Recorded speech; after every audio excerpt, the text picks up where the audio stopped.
Hello viewers, welcome to yet another exciting edition and episode of the Empowered Feminine Guide. Remember to subscribe on our YouTube channel. Subscribe over, hit that notification bell so that whenever there is an episode you upload, you'll be the first person to go and watch.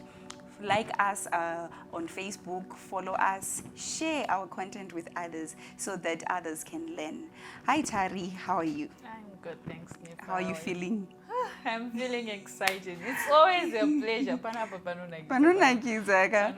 The audience here is quite engaging and I really appreciate. Thank you so much for supporting us, for sharing our content, for... You know what? There is nothing wrong with criticism. We do accept criticism. Remember, we always say our content is not coming from professional marriage counselors or relationship coach. If you seek anything professional, make sure you engage certified relationship coaches, you engage licensed marriage officers. My name is Nifa Makoto and I'm your host today. So Dad, in our last segment, we talked about communication. So in today's episode, we are focusing on how we can empower the married woman to be a better person. We are talking about the power of association. Who do you associate with? What's their view when it comes to marriage? Who are you following even on social media? Yes. Which church do you go to? Which values do they have?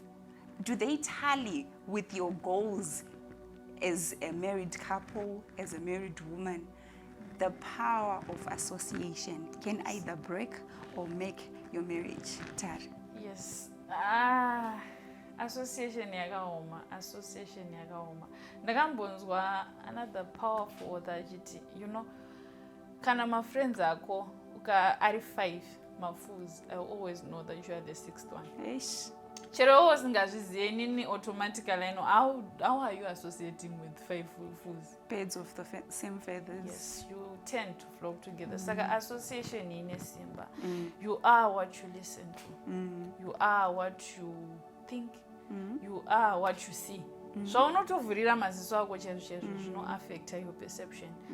Maybe not immediately, but it's a process. Karambo exposure and kusvika watova iwewe. Kune ma-associations futi yakuti if you deprive of yourself of those associations, unotoramba uri lacking in those areas. Saka there should be a balance kuti, you know what, ini ndakati I want to be a married woman. Ndiri mugroup paFacebook, magroups angu ndeye masingles. PaFacebook magroups angu ndeye vasikana Vakachemedzwa. Vakarambwa. Varikutoshaya kunavigata mujolo kuti Saka it's in the company. My advice is anenge achitaurwa your brain senses, your brain hears. Zvinonostowewa musubconscious. Then subconscious zvainoitaka inonofeeda ma-actions ako but unconsciously. Ndosaka ichinzi subconscious. Kana yakuzoshanda inoshanda unconsciously. Zvokuti tikada kuzotira kubatsira kuti Nifa aya maitiro enye kuti muswe ukanzwa unotoramba. Because zvinenge zvakushanda unconsciously. Saka we have to be mindful sema-married women. Our association. Shamwari chaidzo. Inzwa, munozoti munhu anoputsa imba yako so. Unozotadza umunzwa maenda kumberi, but uchitotanga so. Panenge achikupa tuma-advices twako unototunzwa kuti utwu. Unototunzwa so. Netwa anenge akuudza mamwe acho paunosvika uchitira kuimplementa, mamwe acho unotoita sei? Unotozvisira wega because deep down you know this is not right for the institution that I am in.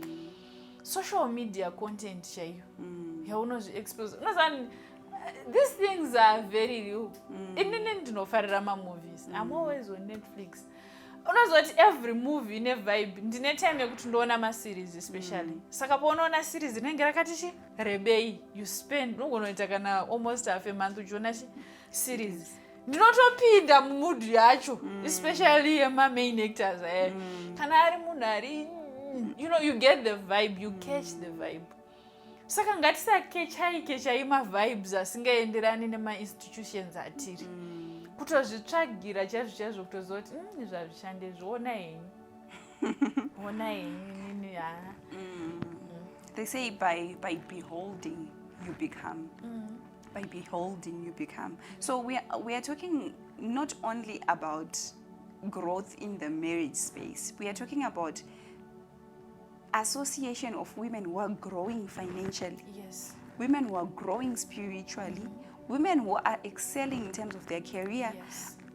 Uruda kuva a balanced woman. So who is your role model? There are a lot of women in our society Ningi is nailing it kukeria kwake. Ningi is nailing it family mark, everything is okay. But who are we learning from? Who are we learning from? So when we talk about association, you need to go back to the drawing board and look at your own goals and your own agendas. And urikutraya kupesua a PhD and kutori nechigroup chevakadzi vari kuencouragana vachita sei but iwe uri kuswera uri pai. So this is what we are talking about when we are talking about the issue to do with association. Let's look at what boundaries can you set when it comes to your associations.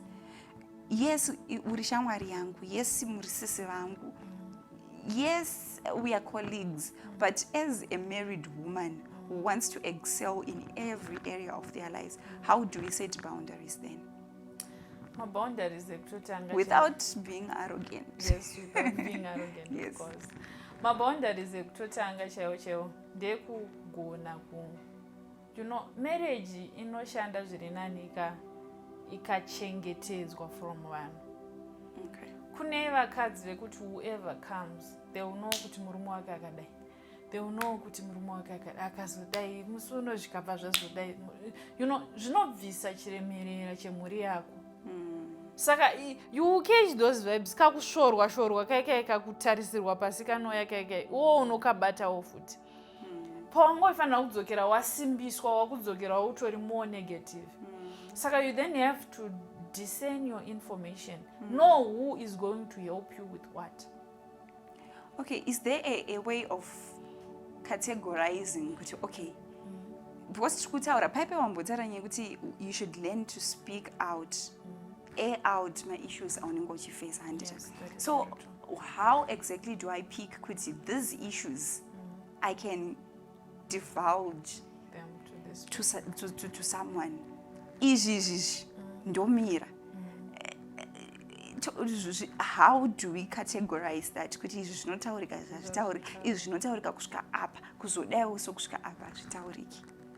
Especially when it comes to the weaknesses of your husband. When it comes to the weaknesses of your husband, the first best person to discuss those weaknesses with is your husband. Though the first best person. Unozoti nini for married women, I always say, ndingatoda munhu wekuti ukandudza, because most of the times that are infuriated, you don't need someone who, because mawars akawanda in marriage, they are ukamatsvaga mazhinji acho, they are not really about what they are saying it is about. Ukada unomatsvagiridza stereke. So I always say you need someone who will bring sanity. I need someone who would say Tari is Tari is, if you have friends, especially wa marriage, vanenge vachimwa kuti ndiwe uri right, ndiwe iye yuyu. Inini, I would rather you stand with the, especially nini, my emotions angu akawanda. I need, if I don't get a balance, zvinotoputika wese. You need someone who will stabilize you. And unotozivewo pashamwari dzako kuti uyu perception yake with regards to money, with regards to submission, with regards to this, yakamira sei. So always get someone in as much as you can. Because chisingagonekwe nevanhu vakawanda vatino communicate navo, kutiudza when we are wrong. and munhu anokwanisa kumira achikudza kuti no, what you're doing is not okay. Those are the truest form of friends. But isusu tinoda vanhu vanotipamba tichiita sei but ndikakuudzai chokwadi munobva matanga kuti ndiri hataka, I'm trying to destroy you, I don't see the good in you, I don't appreciate you. So people end up, you know, just stepping back and letting you be, because unenge usingatoudzike in the first place. Nenda kutoita ndini muipi paequation iyoyi. Yeah, but heat of the moment you are likely to be muipi, because inini remember ndikutaura newe ndakatoneta kakudara, ndakatofufutirwa kudara. Saka what I want is someone who will embrace me even though when I know I'm wrong.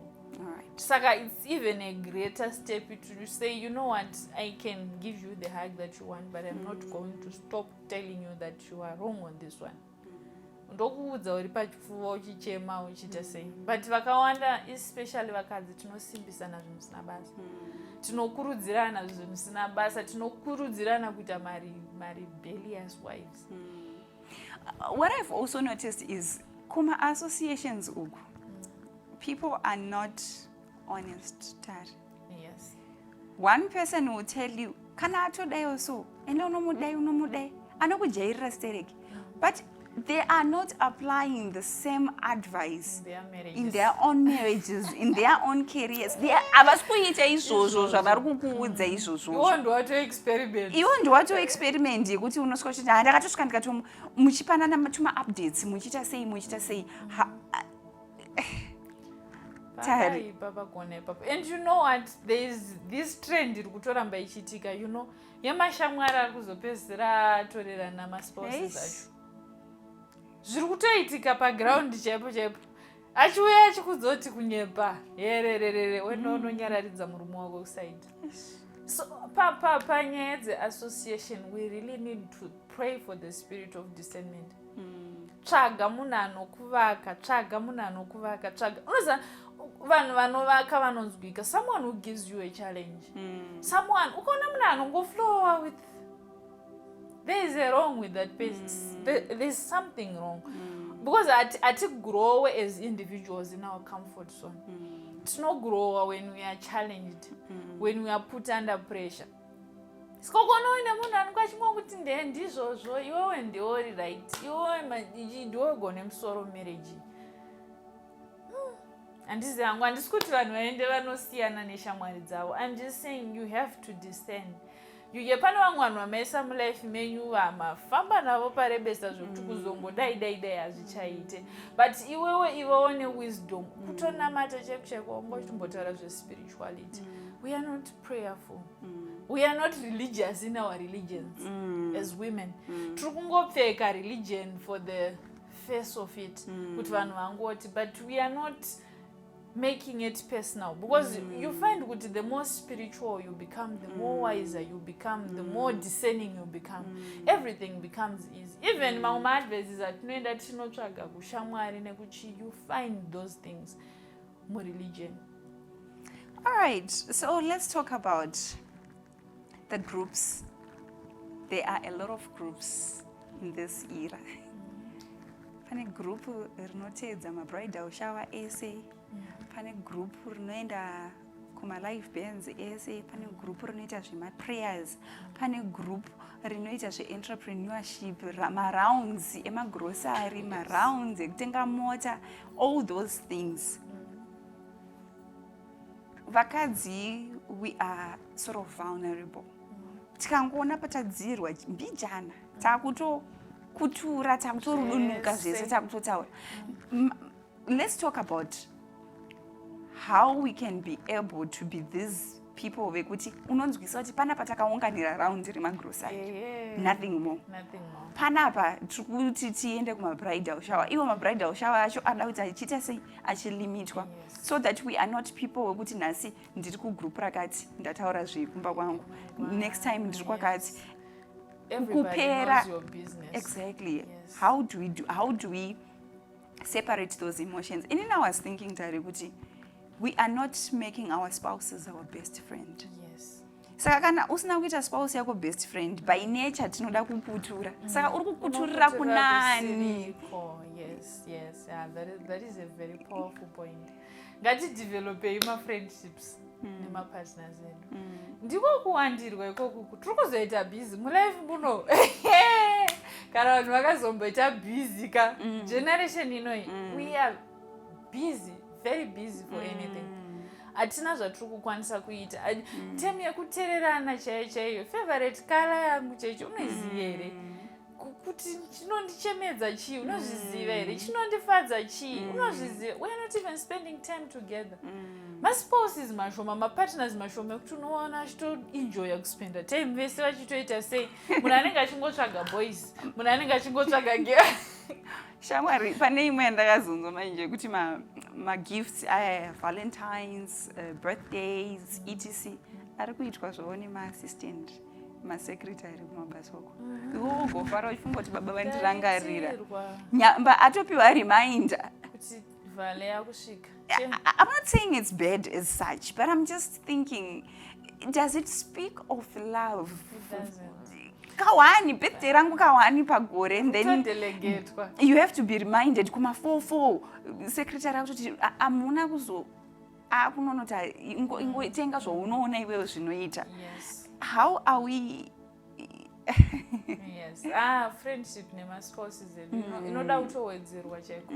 Inoda kutowedzerwa. Dzaunokuturira best friend yako yaya developer nespouse yako kusvika wakusafanira kutaura naanybody. Wotoita iye ndiye guwa patina yako. And spouse yacho iri kukuturirwa, iri kuda kuzokuturirwa ka. Be receptive. Kuturika the energy, you know, because vanhu vakawanda kukutura vanotoda. Hakuna singade wanane yakanaka. Unenge wataura 10 minutes. And then this happened, and then that happened, and you know what's happened, and then after 10 minutes you'll be like, okay. Sapere.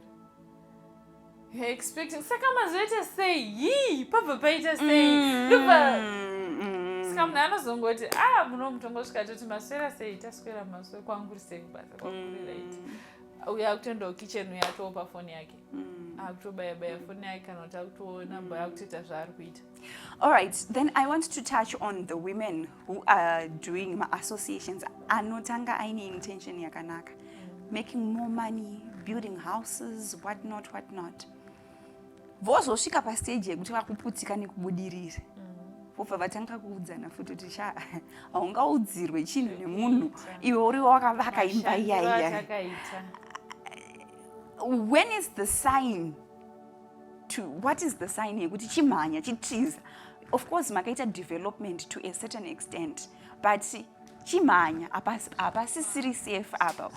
What are the red flags of a once good association yawakonoti yakurasika? I think when someone can speak ill of your partner, uripo. It's one thing to say, you know what, I'm struggling with A, B, C, D. It's another thing for someone to just say, I'm first of all, yes. Those are signs that most people ignore. You hear munhu because that is not from a perspective yekuda kundibatsira. Ukundibatsira kuti nditarisire mumwe wangu pasi. Whatever that you are going to say later ka achicha apply ike because munhu wakutaura atori pazasi kudara. Saka be very mindful of vanhu vari open, very quick to throw shade at your partner. Without even trying to connect you together, to see kuti alright apa vari kukanganisirana papi exactly. Iwo wanga waita say where are you also wrong and things like that, because sure we have very good associations, but sometimes zvinotanga with good intention and then later on zvakutanga kuchinja, tables are turning. Unyazoona kuti mai ava vanga vambori that obedient, mazoona vakurova kamwe kadressing kasinganyatsonzwisisika. So we need to understand that sometimes in our associating with other people, we are also dealing with hurt souls. Yes. Hurt people. Yes. Hurt people. Yes. So unofanira kutonzwisa kuti paanenge achitaura maronda here ari kutaura kana kuti iwisdom iri kutaura kana kuti ilove iri kutaura, so that you really know whether to stick around or to just treat them as colleagues. Remember, your colleagues are not your friends. Yes. Your Judgment. You know, the power to separate these things, the wisdom yekuziva kuti kuchechi hadzisi shamwari dzangu, kubasa we are not friends, kupati kwatasangana kana kuti kuround kwatasangana, so that you just do zvinhu zvamaita sei zvamaunganira zvamafambira izvozvo. Those boundaries are very important. They are very important. So do you wish to add anything else when it comes to this issue of association? And I was trying to get back to issue here, social media. You know, there are a lot of people that can actually build you on social media. Yes. There are pages that you can follow. There are people that you can follow who are trying to, you know, to rebuild a lot of broken souls. But here is the challenge now. People are so broken to the extent that if someone is trying to rebuild them on social media, pane shade yakawandisa ipapo, a lot of negative comments and things like that. So it's now up to you as a person who wants to grow to know kuti okay, munhu ari kutukwa zvake but zvari kutaura chi zvinomake sense. And it, all right, Tari, do you wish to add anything else to the viewers? Dei tambokwanisa kubatsirika. Husbands in their capacities, wives in their capacities. Timbotry kuita each other's associates, each other's best friends. You know, let us be each other's pillar of strength. Ndisave nene because kakunzo kundokwanisira kuzoziva kuti saka uyu auya ari kutonga ari kunditerera pa right here kana kuti zvine zvakawanda kuseri or something. Okay, we have talked about association yemunhukadzi. It's Empowered Feminine Guide, but we also have male viewers watching. Yes. Let's talk to them. The power of association. Kuma half six ha boys inda kumenda chi kumba. Boys robva rati unenge wakadyisa wakadyiswa wewe unojaidza mukadzi handei what. How do we strengthen that man who understands kuti there is this value yekuti by 7 ndofanira kunga ndamumba, but paanenge ari around mafesi ake anenge achitomuwear down vachimupula down kuti wakapusa, how can they endure and continue without really going back on that issue? You know, I think one thing that you have to grasp in this life, kana usingati zvako kunetsekana kana kubatwa BP uri mwana mudiki, is there will always be negativity. Zvauri kuda kutoita izvezvi zvauri kutofunga izvezvi, so ukatondudza ndoto kuti aiwa hazvisirizvo. Someone always has a better opinion and everything else. Saka it's good to always go back to the drawing board. Ziva, rangarira kuti uchitanga kuita baba. What were your goals? What were your values? Ziva, izvozvo ngazvikupe simba rekuziva kuti you know what, ndine vana vakandimirira, ndine mudzimai akandimirira, tine ma-issues jewa tisati tapedza kutaura, let me go back home. Tinotamba mangwana, kutamba hakubvaruke. And what I've also observed when it comes to varume vanoenda kumafamilies avo, they may be criticized on the ground, mafesi akaungana. But in the long run, vachatanga kuudzana kuti but munoza mufesi yoyo anda family yake munari bosve kuti you start actually inspiring others, you start motivating others to want to do the right thing. Because deep down everyone knows kuti by 7, by 8 ndofanira kunga ndawo mumba mangu. But handizivi kuti is it societal pressure or what? Because men also succumb to pressure. And we're saying because of that pressure, you need to associate with people who are doing well when it comes to their marriage goals, their success goals, their family goals, so that you also excel. Remember, if we empower the woman, the man has also to be empowered. So my empowerment too from both ends, they make the perfect home that we are talking about. Yes, that is very true. That is very, very true. Saka association here, let us be mindful of our association. Let us be mindful of zvinhu zvatinoconsume pa social media, zvinhu zvatinoteerera. You know, ma-activists. Mazuva ano kuri kutrenda, kakuri kunongotanga kutrenda hashtag. Zvimwe unongoona ungoti ndo zviri kuitika, what I say? tangosiya zvopfuura hatingoende nemhepo yese yauya. Viewers, don't forget to subscribe our YouTube channel. Make sure you hit that notification bell so that whenever there is an upload of any episode, you are the first to know. Follow us on Facebook, share our content. Make sure that you also comment. Give us your thoughts, your opinions, anything that you feel we may discuss for entertainment purposes. Remember, we always say we are not professional marriage counselors. We are here just to talk about social issues that affect us. Our goal is to empower the 21st century woman so that she is a balanced woman, a woman, the virtuous woman, Yes. the Proverbs 31 woman, the woman who excels in all areas of her life. That being said, from me and Tari, Thank it's a you. bye. Bye.